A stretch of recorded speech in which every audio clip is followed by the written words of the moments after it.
Yes, magandang gabi sa ating lahat. May mayroon ba tayong ibang pag-uusapan sa impeachment ano? Pero bago ang impeachment ano, ah, kayo ba mga kababayan ko, address ito sa mga trolls, sa mga nag-aabogado kay Pangulong Ferdinand Bongbong Marcos Jr. ano. Ang tanong ko na lang sa inyo, naniniwala ba kayo na may corruption na nangyayari? Yes, lahat naman ng administration may corruption. Walang administrasyon sa aking palagay na hindi corrupt. But itong administrasyon na ito, the worst, sabi ko nga sa inyo mga kaibigan, mga kababayan, galing ako sa Marcos. 2023, last quarter, umalis ako. Dahil naramdaman ko, iba ang pinag-uusapan kaysa dati. Kaya nga ako, nagporsigi ako na tulungan si Pangulong Marcos Jr. na manalo upang maibalik ang magandang imahe ng Marcos para sa akin. So nagporsige ako. Tapos nga nung 2021, last quarter ko rin, tinawagan ako ng isang general na nakasama ni Bongbong Marcos nung tinyenti pa lang siya, na sinabi sa akin, sabi niya, Jun, tulungan natin si BBM. Sabi ko, yes sir, dahil actually, may malaking utang na loob ko. Hindi ako magiging ganito. Hindi ako magiging official ngayon kung hindi ako natulungan ni Pangulong Marcos Senior. Para sa kalaman ng lahat ng ating kababayan. Magkukwento lang muna ako bago ang mga nangyayari sa ating bansa. Sabi ko nga sa inyo, sa edad ko 13 anyos, nagsalip po ako sa training ng military basic training. Pagdating ko ng 14 years old na palabang kami. We are only 17. 15 Special Forces Army, Airborne pa. At dalawa ang civilian Home Defense Forces Group, Civilian Home Defense. Yung isang kasama ko. Because 20 years old na siya noon eh. Ako, 14 anyos. Na isang saling pusa na bilang isang Boy Scout of the Philippines. Kasi ang uniforme ko nung napapalabang kami, Boy Scout ang dala ko. Nakita niyo yung sa sombrero, yung aking suot? Boy Scout yung suot ko. Nung inawardan kami, Boy Scout din ang suot ko. Okay. Dahil sa utang na loob ko sa Marcos, nung sa Special Forces, dinala ako sa Port Magsaysay, Palayan City. At pinag-aral ako, pinagpatuloy ako ng high school. Then nakatapos ako ng high school, naging sundalo ako. Nung naging sundalo ako, ay maraming destinasyon. Kasi yung Scout Ranger kung saan dinadala. So, nag-request ako. Hindi rin ako pinagbigyan ni General Browner Felix Browner, hindi Romeo Browner. Siya ang commanding officer namin, commanding general nung sa si Brigadier Felix Browner, na nahuling nag-withdraw kay Pangulong Marcos Sr. Ngayon, dahil hindi ako pinayagan, naisipan ko sumulat kay Pangulong Marcos Sr. Nakalagay doon, to Commander-in-Chief Armed Forces of the Philippines. Malacanang, Manila. Tigas yun, ano? Then, nakalagay doon sa taas portion, from Corporal Segundo S. Mitran Jr. First Scout Ranger Regiment, Fort Bonifacio, Metro Manila. After less than 1 month, naka-receive ako ng radio message. Uso pa kasi noon ang radio message. From Malacanang to National Defense. National Defense to Aguinaldo sa Headquarters Armed Forces. Then Army Headquarters. Then Scout Ranger Regiment. Kalagay doon, no? Direct. Corporal Segundo Mitran Jr. to report to this quarters. Attention G1. Naku, matindi ang matindi ang bulaw sa akin. Hindi ko matanda yung major na yun kung sino yung major na yun na pinag-reportan ko. That was 1984 o 85. Hindi ko alam kung sino yung major, nakalimutan ko Sabi niya, ikaw ba siyempre, nung panahon ng active military kami mga sundalo. Matindi ang kaban namin, sa opisyal. Ikaw ba Corporal Militar? Yes, sir. Tinsyon ka agad ako Okay ka bata? Sabi sa akin, okay ka bata? Ang lakas ng loob mo. Sumulat ka sa Pangulong Marcos Sr. na ganun lang ang problema mo. Ikasulo ko yung problema mo, di ba? Ang series of rally noon ay magmula 83 up to 86 kasi yung rally 83 doon na August yun, August 21 ba? Doon namatay si Benigno Aquino Jr. Okay. Ang daming problema ng bansa, isiningit mo pa yan. Napakasimple ng problema mo. Sabi ko sa isip, sa iyo yun, sir. Simple lang, pero sa akin, problema. Kasi nga, hindi ako makapagpatapos ng pag-aaral ko. But that time, second year college na ako noon dahil during my private, nung ma-enlist ako sa Special Warfare Brigade, ay 6 months lang 6 months lang nakapag-aral ako ng college. Ganong kalakas ako noon. Pero hindi lakas yun Kasi tapos na hindi rin ako patanga-tanga noon Private ako noon Kay PFC na pala ako. Request ako ng for schooling sa Cabanatuan City. Naaprubahan. Karon kay na-deman ang Special Warfare Brigade. Nawala ang Special Warfare Brigade under Colonel Abundo. Nabuo ang First Scout Ranger Regiment. While schooling ng Special Forces, na-assign ako sa Scout Ranger. So, yun. Sumulat lang ako. Tapos, nakapag-aral ako. It's because of yung usulat ni Pangulong Marcos. Hindi na pwedeng i-ignore yun. Kasi, Presidente Nagod ang sumulat. Nag-utos sa amin. Beforehand pala. Bati ko muna si Jana Flores. Good evening, Sir Mitran. Jana Flores, you are amazing, sir.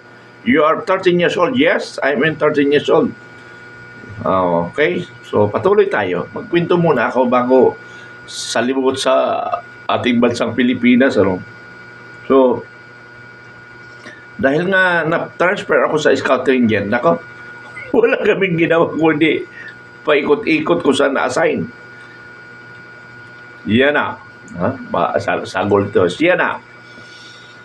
Namatay si Benigno Aquino. Full out. Fort Scout Ranger Regiment. Full out. Dinala kami sa Fort Bonifacio. Kami ngayon ang in charge sa Civil Disturbance Control, CDC. Kami ang CDC. Yung ibig sabihin, yung in charge sa rally ba?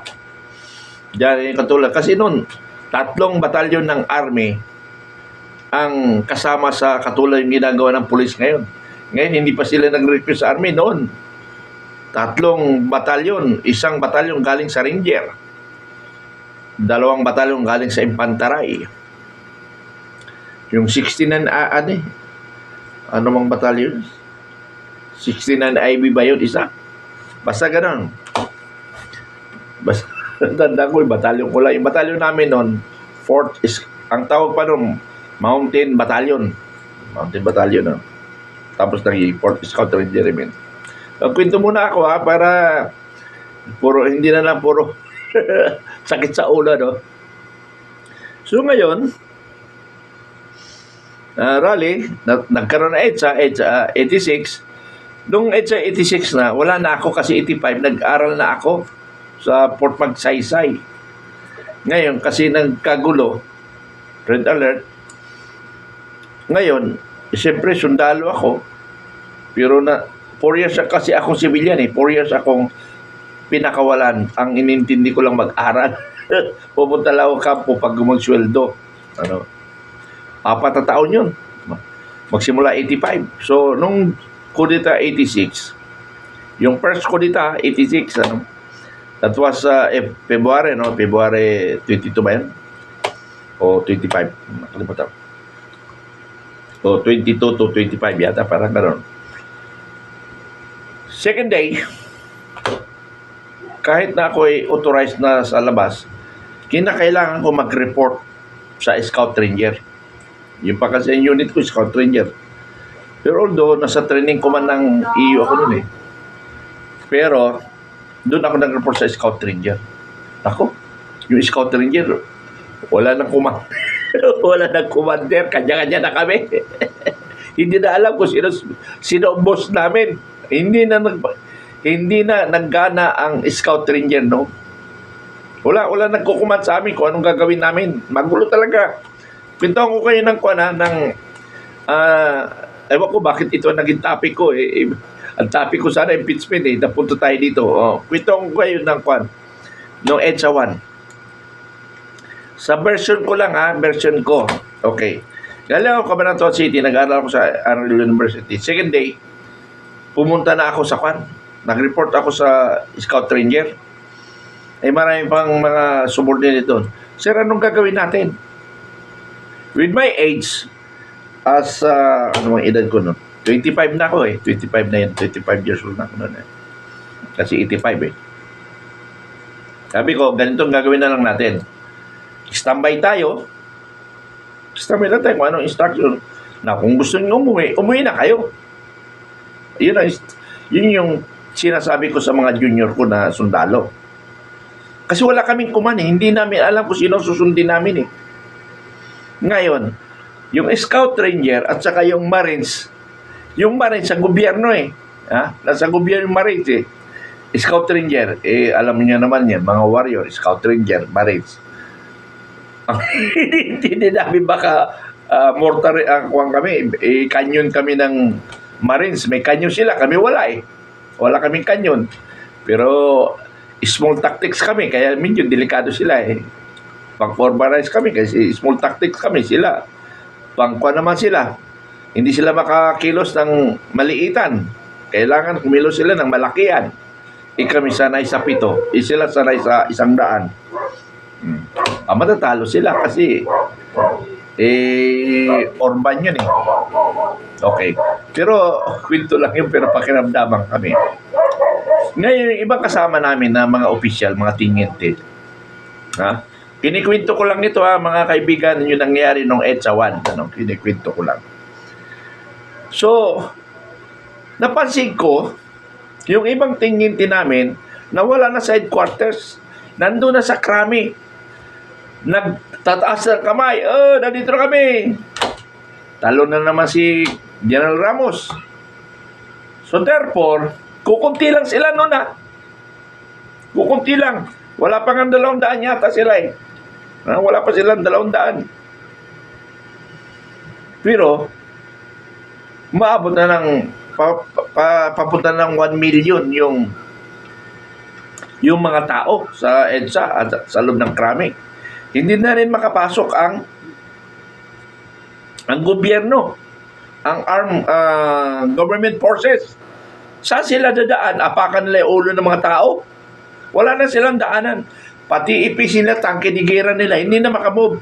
Sabi nga ang kwento ni Juan, na Attorney Magdamo, hindi ko lang alam kung abogado na siya doon. Hindi makamove yung EPC dahil nandoon lahat yung tao nakahiga. Ha? Nakahiga sila lahat. Paano makamove yung EPC? Nakahiga yung mga tao. Tapos, pupunta ng Krabi, susugod ng Krabi kasi bubumbay sila, General Ramos, General Enrile, Secretary Enrile at saka si Hunasan o yung mga tropa. Bubumbayin. Hindi nga sila makaalis kasi naiga yung tao. Ang kwento na yan, galing version kay Attorney Magdamo, kay Mil Magdamo, yung kasama namin.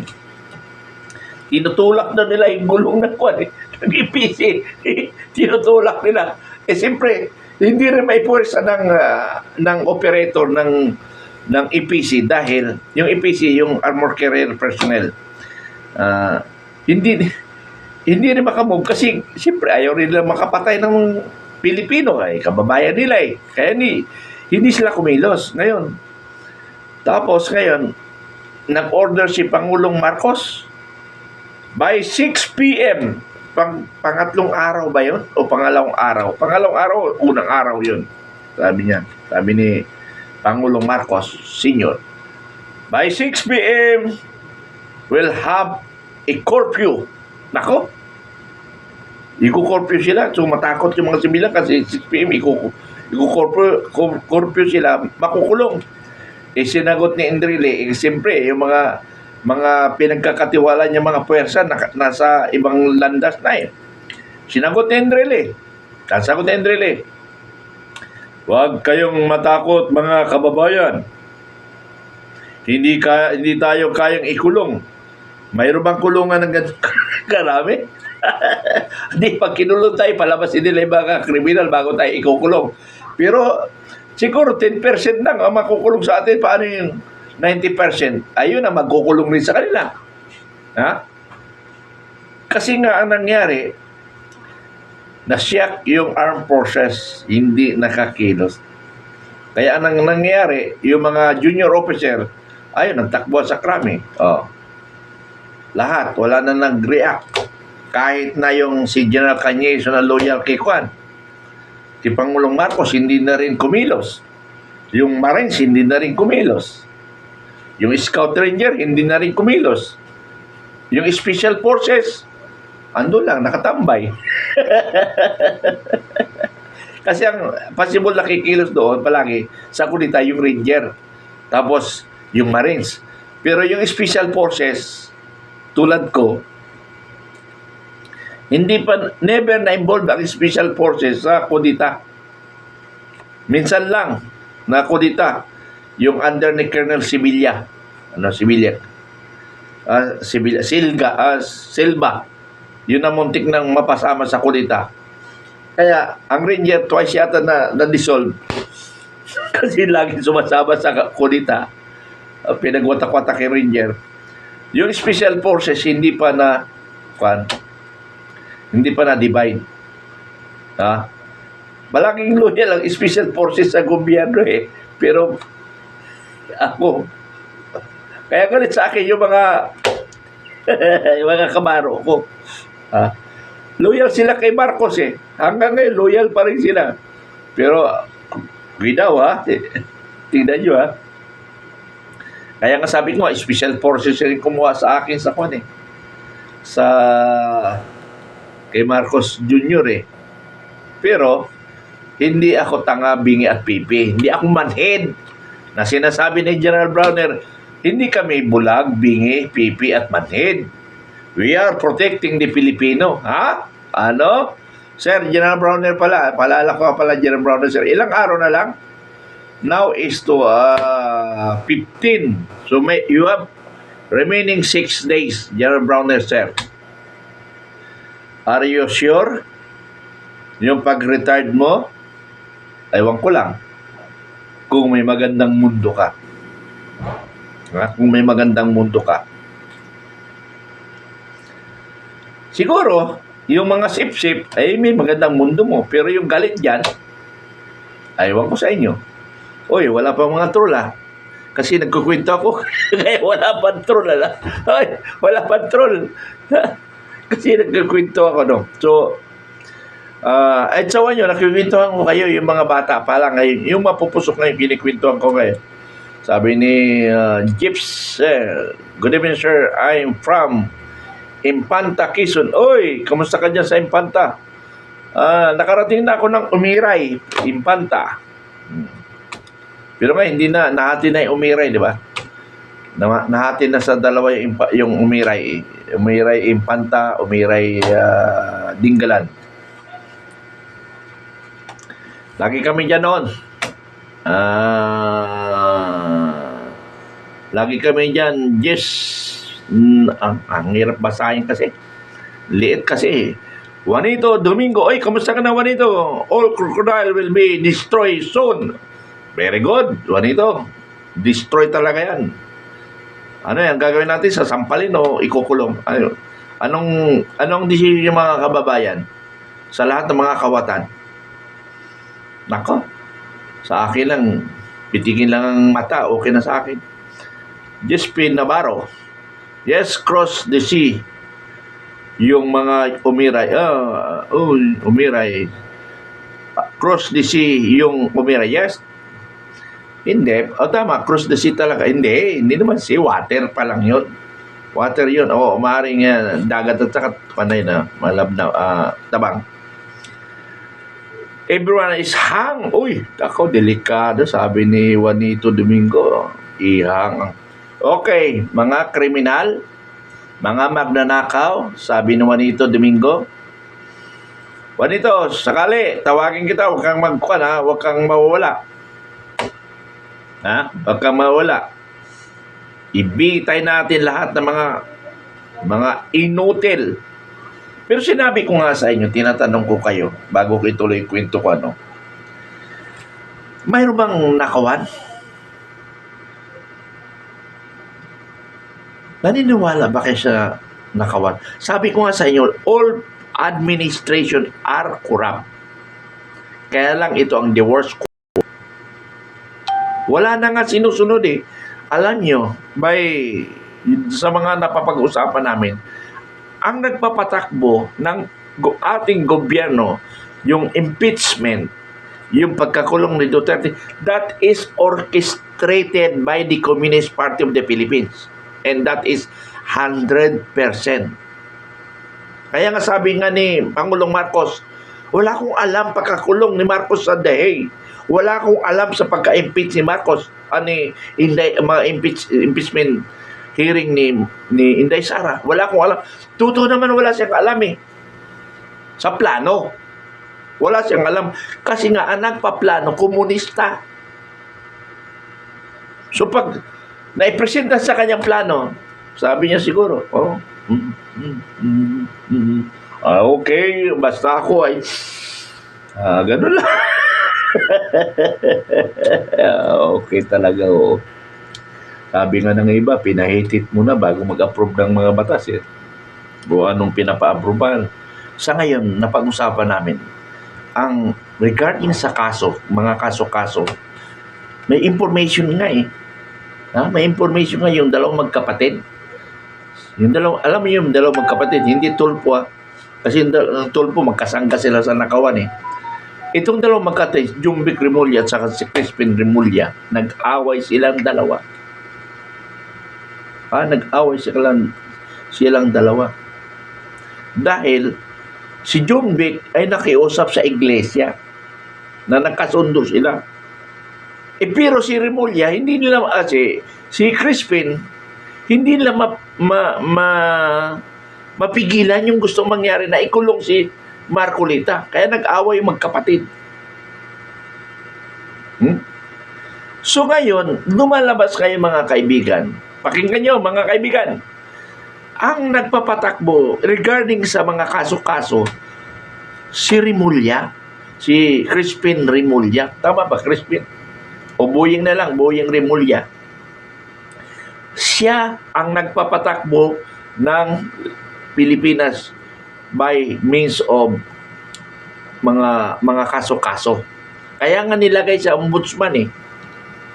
para lahat kasuhan.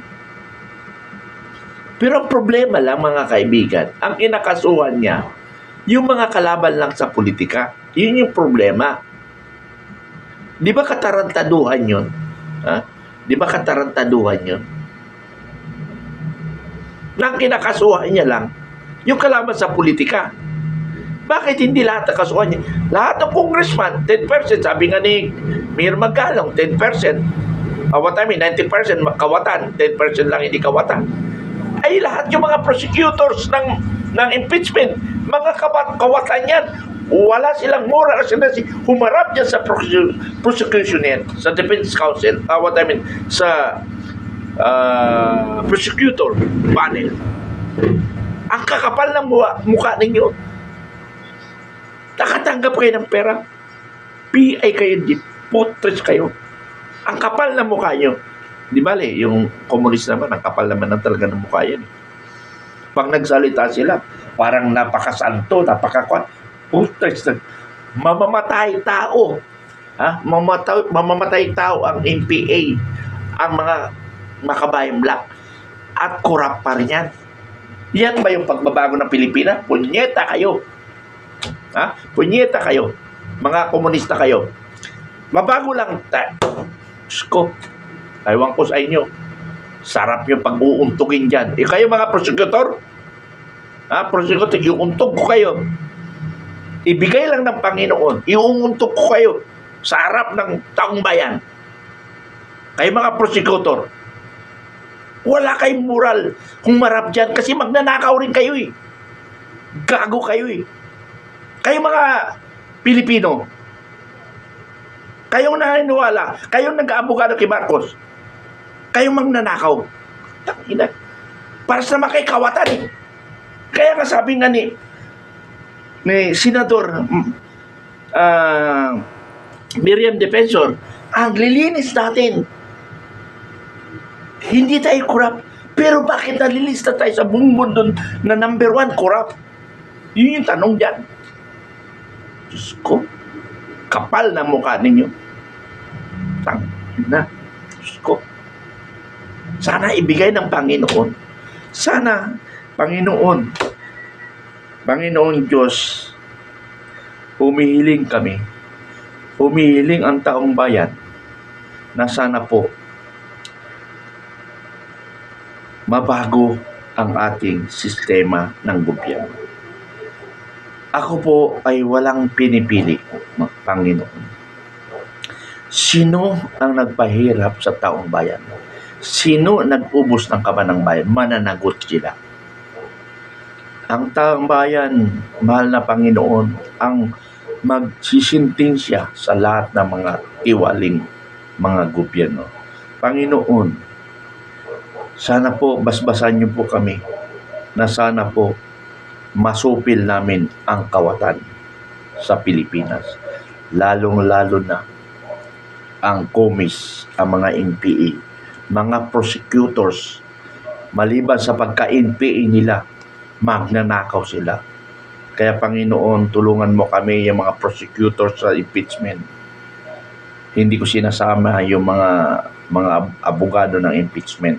Ang sinasabi ko dito, yung mga congressmen na mga kawatan. Ang kapal ng mukha ninyo, Panginoon. Panginoon, sana patawarin mo ako sa mga salita ko. Hindi ko kayang tiisin na hindi makapagsalita ng masakit ang damin. Sa lahat ng nag-aabogado, sa lahat ng troll, Panginoon, sana po gisingin niyo sila na kami po ay lumalabas at nagsasalita upang lamang mabantayan namin ang kaban ng bayan at para po ang ating mga apo sa apo ay hindi po maghihirap. Sabi ko nga, mahal na Panginoon, handa niyo po akong kunin anytime. Mababago lang natin ang sistema ng bansang Pilipinas. Wala po akong pinipili sino man nagkasala sa ating batas, lalo ng korupsyon. Hindi natin palalampasin, mga kababayan. Mahal na Panginoon, basbasan mo pa kami sa kabutihan at kayosan ng aming bansa. Maraming salamat. Okay. So nagdasal na ako. So medyo ako laylo na ako yan. Nagdasal ako. So magbasa na lang muna ako mga kaibigan. Hang them all. So the next generation does not have the same example. Salamat Juanito Domingo. Sabi naman ni Gypsy Navarro, most corrupt president po si Digong. Most corrupt? Paano mo nalaman? Kaya ito yung sabi ni Navarro, most corrupt na si Digong. Bakit ayaw ituloy ni Marcos ang investigation? Sige nga. Kaya nga, sabi ko nga, wala akong kinakampihan. Ngayon, kung totoo yung sinasabi mo, dahil sila ang may hawak ng batas, sila ang may hawak na batas, bakit walang nakukulong doon sa mga panahon ni Duterte? Yung mga ngayon yan, yung mga sabit lang yan, hindi yan kapartido ni Duterte noon. Yung iba dyan, nagkataon lang na bakit hindi gustong ituloy ni Pangulong Marcos ang Blue Ribbon Committee? Yan ang dapat sagutin mo. Sagutin mo, Navarro, Sagutin mo, Navarro. Bakit ayaw ipagpatuloy ang investigation kung the most corrupt si Digong? Sige, sabi, investigate nyo yan. Kasi puro kayo propaganda, puro kayo paninira. Mula pag-upo sa 2022, nandun pa ako sa Marcos, walang ginawa ko di siraan ng mga Duterte. Because kalaban nila sa politika. Sana maging fair po tayo. Sana po maging fair po tayo. Mga kaibigan.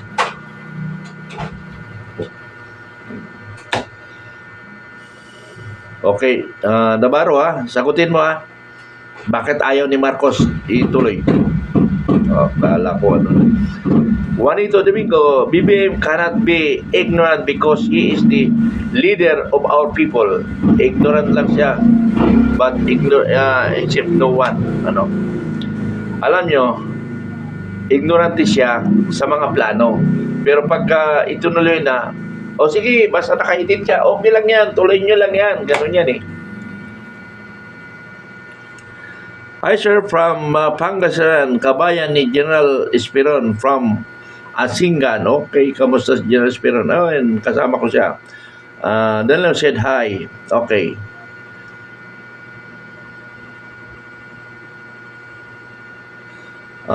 The wisdom of old age is totally different. Good evening, sabi ni Mariam. Mariam, hindi ko na idugtong kasi hindi ko may pagdugo. May sumagot si Rodel. Bakit si BBM ang Blue Ribbon Committee? Gago rin to, napakatanga mo naman.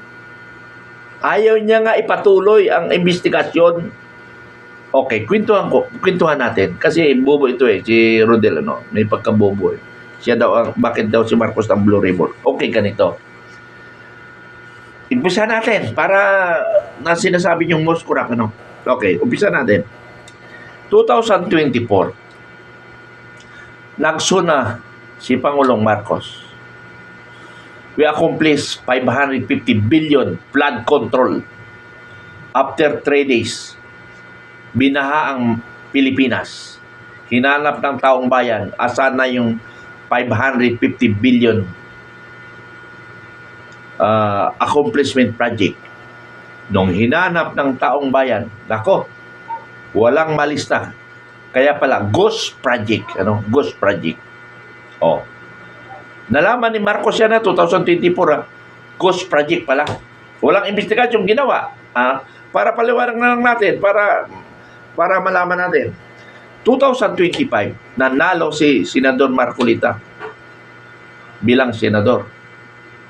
Tapos, noong 2025, suna, ang sabi niya, mahiya naman kayo. Meaning, alam niya na may corruption nangyayari. So, sinong sinasabi niya, mahiya naman kayo? Bakit kinakailangan niya pagsabihin sa suna, mahiya kayo? Aksyonan mo! Kaya nga, yun na nga sinasabi namin na weak leader. Bakit mo idadaan pa sa SUNA? Maya naman kayo. Eh, sino pinatamaan mo? Asawa mo? Anak mo? Maya naman kayo. Dapat diniritsa mo na yung anak mo at saka yung asawa mo. Huwag kayo nakakaya. Ganun sana. Ha? Okay.